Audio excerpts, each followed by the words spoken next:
আজকে আমি ভর্তা পার্টি করব। ভর্তা আমার ভীষণ পছন্দের একটা খাবার। আমার কাছে খুবই ভালো লাগে বিভিন্ন রকম ভর্তা বানাতে আর খেতে।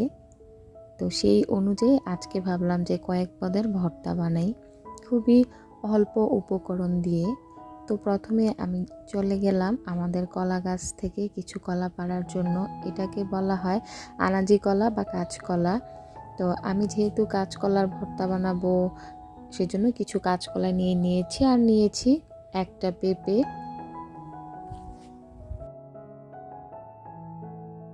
আমাদের গ্রামে বেশ কয়েক জায়গায় কিন্তু অনেক ধরনের ফল আর সবজির গাছ আছে। তো এইখানে পেঁপেগুলো কিন্তু মাশাল্লাহ অনেক বড় হয়, সেজন্য আমি ছোট দেখে একটা পেঁপে পেরে নিয়েছি।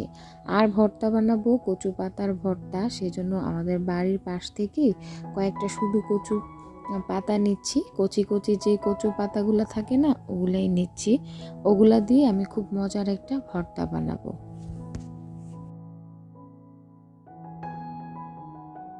এখন আমি কাঁচা কলা, পেঁপে আর ডিমটাকে সেদ্ধ করে নেব।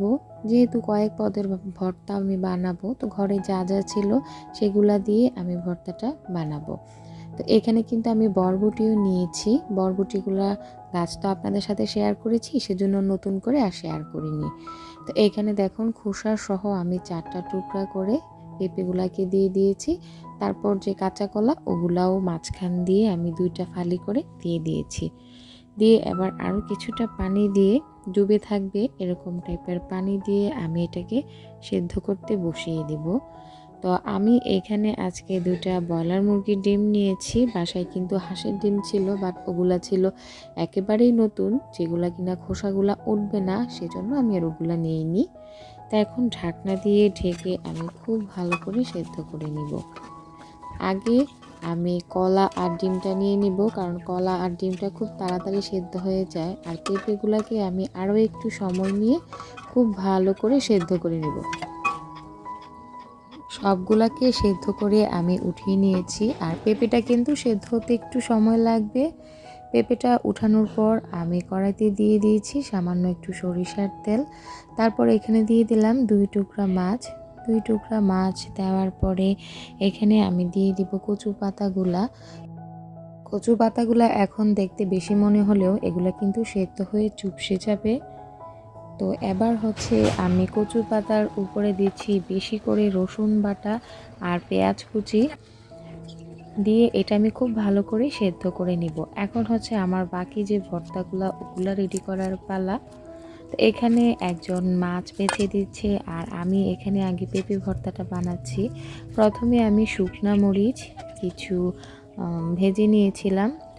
কিছু রেডি, এখন ভর্তা বানানোর পালা। কিছু শুকনা মরিচ, পেঁয়াজ, সামান্য একটু লবণ দিয়ে আমি পেঁপেটাকে খুব ভালো করে মথে নিব। তারপর দিয়ে দিব অল্প কিছু ধনেপাতা, তাহলেই হয়ে যাবে আমার মজার পেঁপে ভর্তা। এবার আমি বানাবো হচ্ছে ডিম ভর্তা।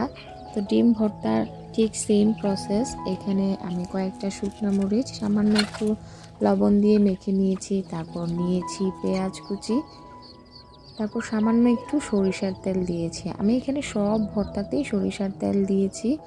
আর এই যে তারপর ডিমগুলাকে মেখে সামান্য একটু ধনেপাতা দিয়ে তৈরি হয়ে গেল কিন্তু আমার মজার ডিম ভর্তা। আর এখানে একটু পর পর কিন্তু শাকটাকে নাড়া দিচ্ছিলাম, না হয় কিন্তু এটা আবার নিচে দিয়ে দলা পেকে যাবে। আর সবগুলো ভর্তার প্রসেস কিন্তু একই রকম। আর এইখানে আগের প্রসেসেই আমরা সামান্য একটু মাছ দিয়ে বরবটি ভর্তাটা বানিয়ে নিচ্ছি। আর আমি বরবটি ভর্তাটাতে দিয়েছি পেঁয়াজ, শুকনো মরিচ, সামান্য একটু সরিষার তেল, মাছ, ধনেপাতা দিয়ে খুব ভালো করে মেখে নিয়েছি। তারপর আমি নিয়েছি এখানে শুকনো মরিচ, সামান্য একটু সরিষার তেল, পেঁয়াজ, সব কিছু খুব সুন্দর করে মেখে এবার কলা ভর্তাটা বানিয়ে নিব। আর কলা ভর্তাটা আমার হাজব্যান্ড খুবই পছন্দ করে। আর এটাতে সরিষার তেল একটু বেশি লাগে, না হয় ড্রাই হয়ে যায়। এই তো আমার হয়ে যাচ্ছে মোটামুটি প্রায় 4 রকমের ভর্তা হয়ে গিয়েছে। এখন ঠিক সেম প্রসেসে আমি বাকি ভর্তাগুলো বানিয়ে নিব। এটা হচ্ছে মাছের ভর্তা। আর মাছের ভর্তা কিন্তু ভীষণই ভালো হয়েছিল, প্রত্যেকটা ভর্তাই না অনেক ভালো হয়েছিল। তো এরকম মাঝে মধ্যে আমার যখন মুখে রুচি থাকে না তখন ভর্তা বানিয়ে খাই, আমার ভীষণই ভালো লাগে। আর এটা এখন যে ভর্তাটা বানাচ্ছি এটা হচ্ছে পেঁয়াজ আর শুকনো মরিচ, সরিষার তেল, সামান্য একটু ধনেপাতা দিয়ে এটা পেঁয়াজের একটা ভর্তা। এটা বিশেষ করে আমরা খিচুড়ির সাথে একটু বেশিই খাই, গরম গরম ভাত দিয়ে না এটা খেতে ভীষণই ভালো লাগে। তো এইখানে আবার ঠিক সেম প্রসেসে সব কিছু দিয়ে সামান্য একটু সরিষার তেল দিয়ে এখন বানিয়ে নিব কচু পাতার ভর্তাটা। কচু পাতার ভর্তায় আমি যেহেতু এখানে রসুন বাটা দিয়েছি সেই জন্য আর এখানে এক্সট্রা করে রসুনটা দিইনি। তো কেমন হয়েছে আমার এই ভর্তাগুলা অবশ্যই কমেন্ট করে জানাবেন। সবাই ভালো থাকবেন, সুস্থ থাকবেন, আমাদের জন্য দোয়া করবেন। আল্লাহ হাফেজ।